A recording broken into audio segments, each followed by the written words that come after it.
बिस्मिल्लाहिर्रहमानिर्रहीम।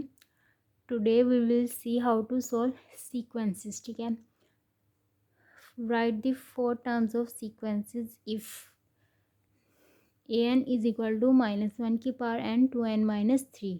ये हमारे पास क्वेश्चन गिवन है, गिवन सीक्वेंस। ओके, अब इसमें हमने n की वैल्यू पुट करनी है 1 2 3 4 फोर टर्म्स तक n की वैल्यूज पुट करनी है। ठीक है, n is equal to 1 put करेंगे तो हमारे पास इस इक्वेशन में a1 क्या आ जाएगा, a1 इज इक्वल टू -1 की power 1 2 multiply 1 -3 is equal to -1 की power 1 is equal to -1 2 -3 is equal to -1 minus minus plus 1 आ गया। ठीक है, ऐसे ही हम a2 n is equal to 2 put करेंगे तो हमारे पास a2 इज इक्वल टू -1 की power 2 which is equal to +1 आ जाएगा।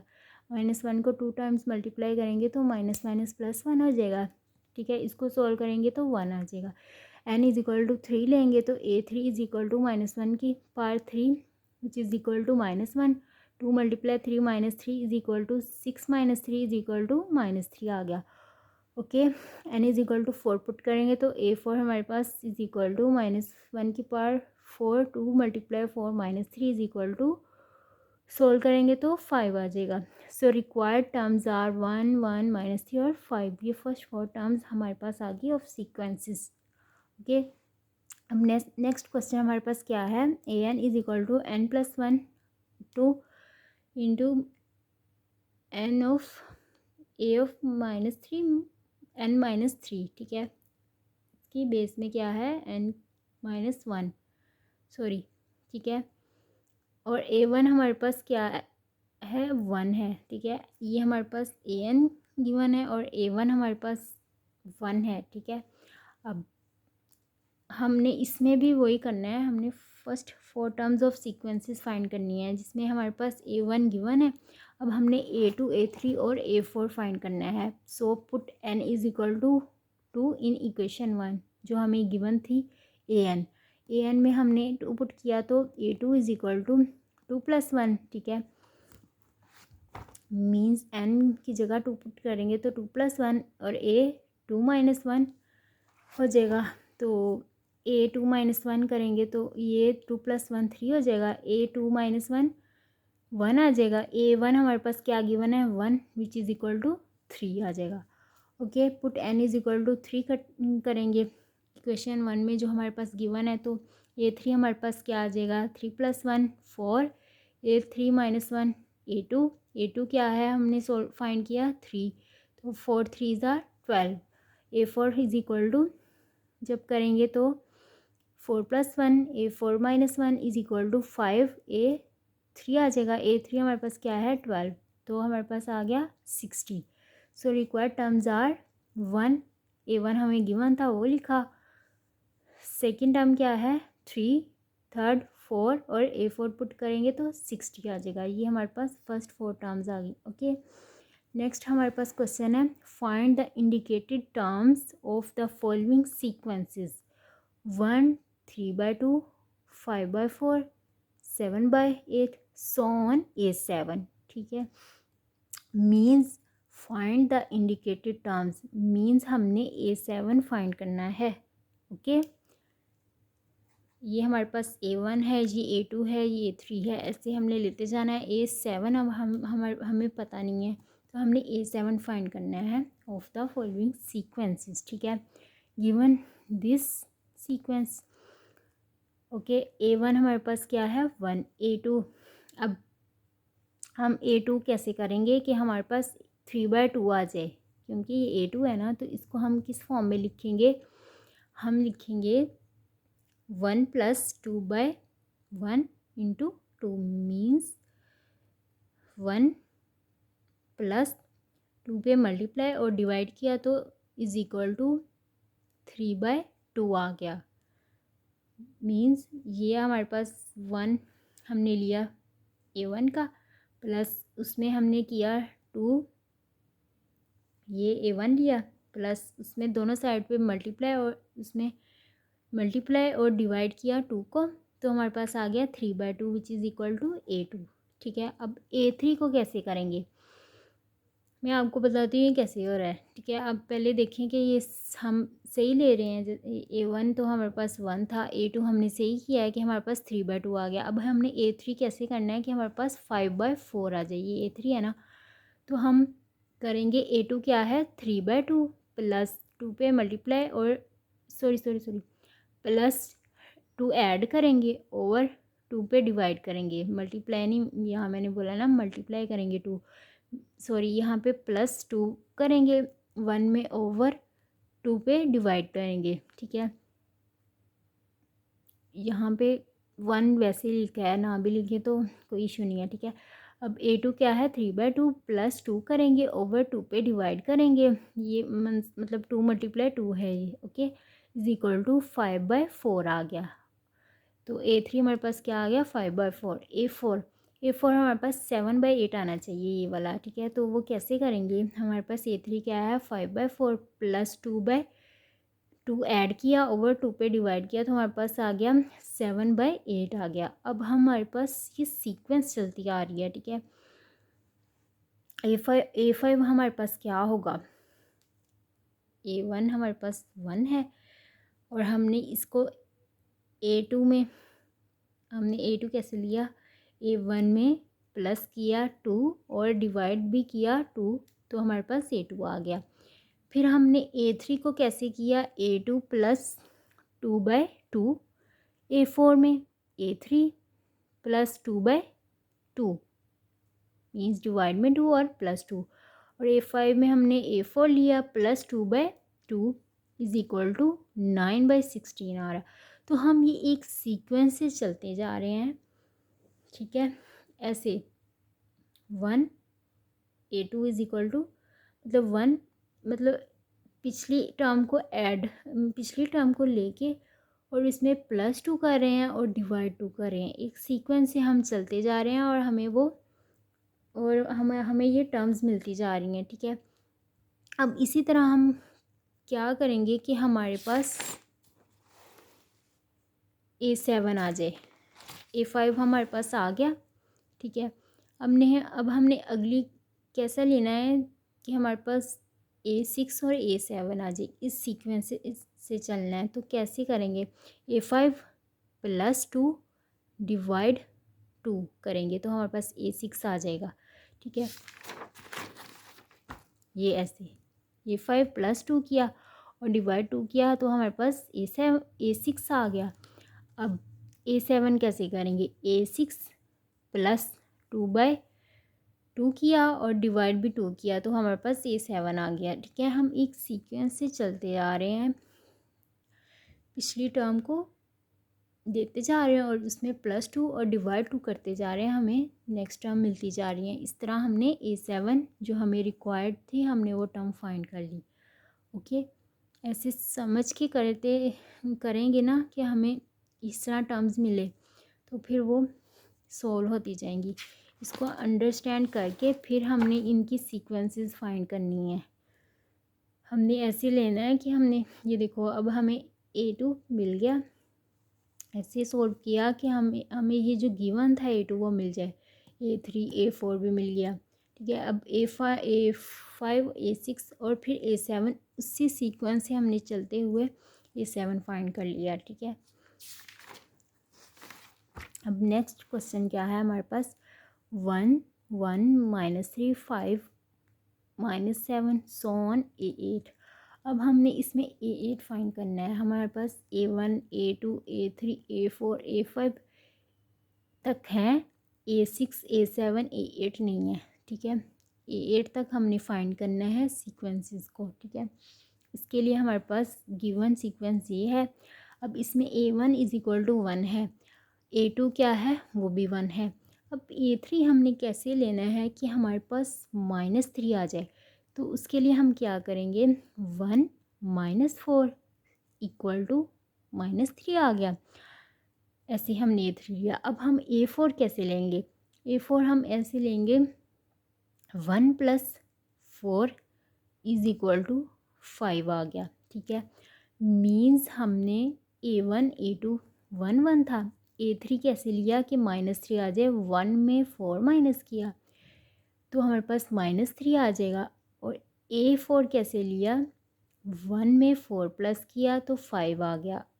अब A5 कैसे करेंगे, -3 -4 is equal to -7 means A3 में 1, A2 लिया -4 किया तो हमारे पास -3 आ गया विच is equal to A3। A5 में हमने लिया -3 A3 वाला और -4 इज इक्वल टू -7 आ गया। मीन्स हमने ये 1 3 5 ये हमारे पास ओड नंबर है A1 A2 A3। तो हमने अब सीक्वेंस से अगर हम देखें इसको, आप समझिएगा, अगर हम सीक्वेंस से इसको देखें कि हमारे पास कैसे आ रहे हैं A1 A3 A5। अभी हम ओल्ड वाले देख रहे हैं, फिर हम ओड देख रहे हैं, फिर हम इवन देखेंगे, ठीक है। तो A1 हमारे पास क्या है 1, A3 इज इक्वल टू 1 लिया हमने A1 का, -4 किया तो हमारे पास A3 आ गया। अब हमने A5 कैसे लेना है कि हमारे पास, बिकॉज हम यहाँ ओड वाले अलग और इवन वाले अलग क्यों देख रहे हैं, क्योंकि ओड में हमारे पास क्या आ रहे हैं 1 A1 A2 ऐसे ही हैं। ओड में फिर हमारे पास A3 A5 हमारे पास नेगेटिव है और इवन हमारे पास क्या है मीन्स A4 A6 A8 ये हमारे पास पॉजिटिव आ रहे हैं, ठीक है। तो इस लिहाज से हम देखेंगे A3 इज इक्वल टू 1 -4 करेंगे तो हमारे पास -3 आ जाएगा। मीन्स A1 में -4 किया तो -3 A3 आ गया। अब A5 कैसे करेंगे, A5 में मतलब अगली टर्म में पिछली टर्म ली -3 A3 लिया हम, फिर उसमें भी -4 किया तो हमारे पास -7 आ गया।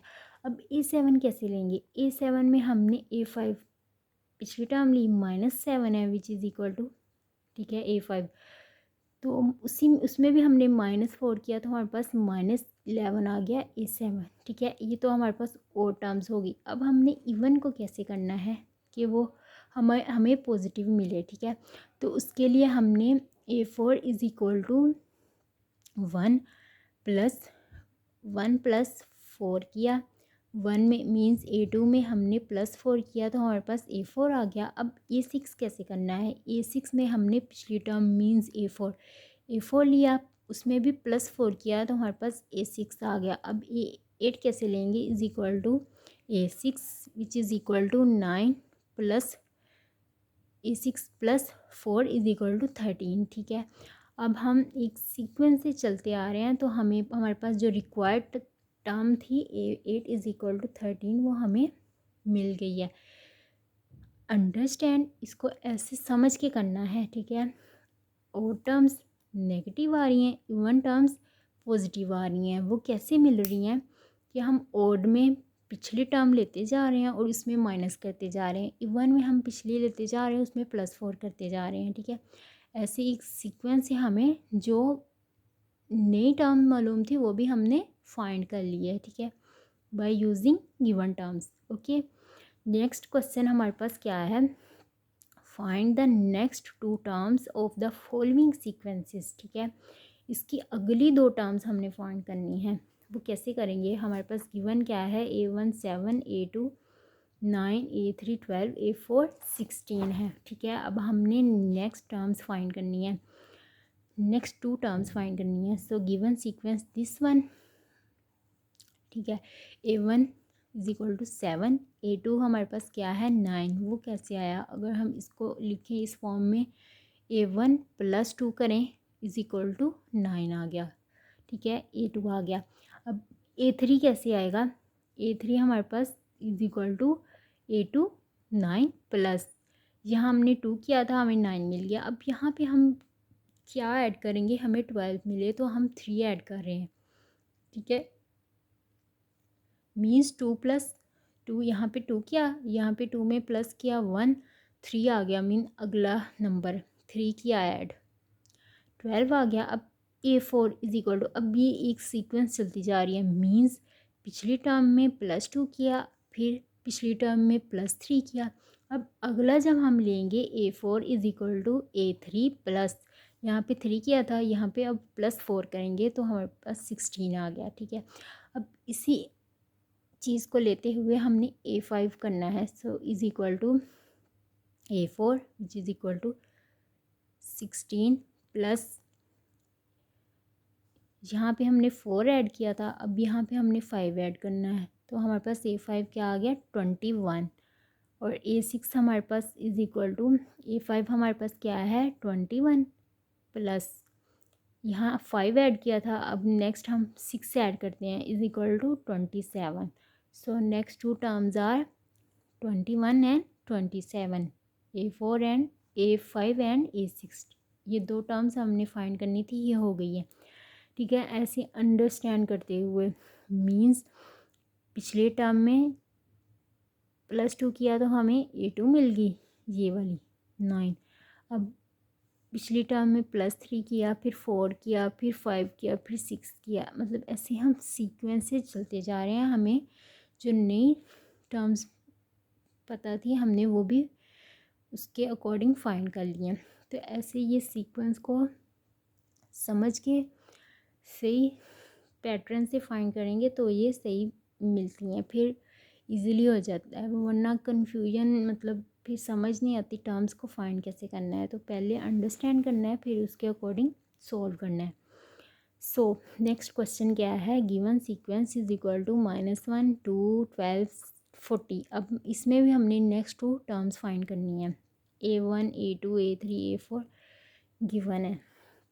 अब हमने इसको कैसे सोल्व करना है, हर क्वेश्चन को उसके क्वेश्चन को समझते हुए उनकी टर्म्स को सोल्व करना है। ठीक है, हर क्वेश्चन का अलग पैटर्न है। ठीक है, अब यहाँ पे हमारे पास A1 क्या है इज इक्वल टू -1 मल्टीप्लाई 1 करेंगे तो हमारे पास -1 आ गया, यहाँ पे हम मल्टीप्लाई कर रहे हैं। अब A2 यहाँ पे हमने 1 को -1 के साथ किया तो हमारे पास -1 आ गया। ठीक है, अब यहाँ पे A2 में हम 1 को मल्टीप्लाई करेंगे 2 के साथ इज इक्वल टू 2 आ गया। ठीक है, अब इधर इधर हम ऐसे नहीं कर रहे कि पिछली टर्म लेते हैं उसमें प्लस कर रहे हैं माइनस कर रहे हैं एट्सेट्रा, नो, इसको हम अलग मेथड से कर रहे हैं, क्योंकि हम इसको इस तरह करेंगे कि हमें वो जो गिवन सीक्वेंसेस थी वो भी हम उसको भी करते हुए हमने जो गिवन नहीं है वो हम फाइंड कर लें। ठीक है, तो इसलिए हम यहाँ पे मल्टीप्लाई कर रहे हैं उन सीक्वेंसेस के अकॉर्डिंग। ठीक है, सो A1 इज इक्वल टू 1 लिया, उसको -1 के साथ मल्टीप्लाई किया तो हमें -1 A1 आ गया। अब A2 हम क्या लेंगे, A2 हमारे पास क्या है 2, तो 2 को किसके साथ मल्टीप्लाई करेंगे 2 आ जाएगा, ऑब्वियसली 1 के साथ मल्टीप्लाई करेंगे, सो 2 × 1 इज इक्वल टू 2। अब A3 हम क्या लेंगे कि हमारे पास 12 आ जाए, सो 3 × 4 इज इक्वल टू 12। A4 क्या लेंगे 5 × 8 इज इक्वल टू 40। A5 क्या लेंगे, अब ये 4 तक तो हमें गिवन थी, अब हमने 5 और 6 कैसे फाइंड करनी है, तो हमने अब इस चीज़ को समझना है। पहले हमने 1 को किया -1 के साथ -1 आ गया, फिर हमने A2 में भी 1 को 2 के साथ किया मल्टीप्लाई तो 2 आ गया। अब A2 में 1 लिया, A3 में 3 लिया, A4 में 4 लिया, 1 3 5 सॉरी 5 4 नहीं 5, A4 में 5 लिया, और नंबर्स 1 3 5 ओड आ रहे हैं और 2 4 8 इवन आ रहे हैं, मतलब इवन को ओड के साथ मल्टीप्लाई करते जा रहे हैं तो हमें टर्म्स मिलती जा रही हैं।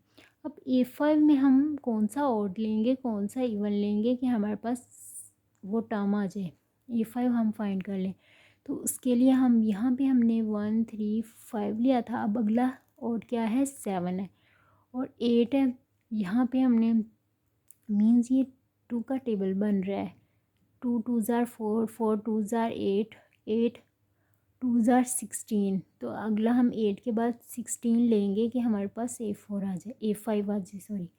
ओके, अब A6 हम क्या लेंगे, यहाँ पे हमने 7 लिया तो नेक्स्ट क्या लेंगे और नंबर 9 मल्टीप्लाई, अब 16 2 ज़ार 32, तो इस तरह यहाँ पे इवन लेते जा रहे हैं यहाँ पे ओड लेते जा रहे हैं, सो A6 इज इक्वल टू 288।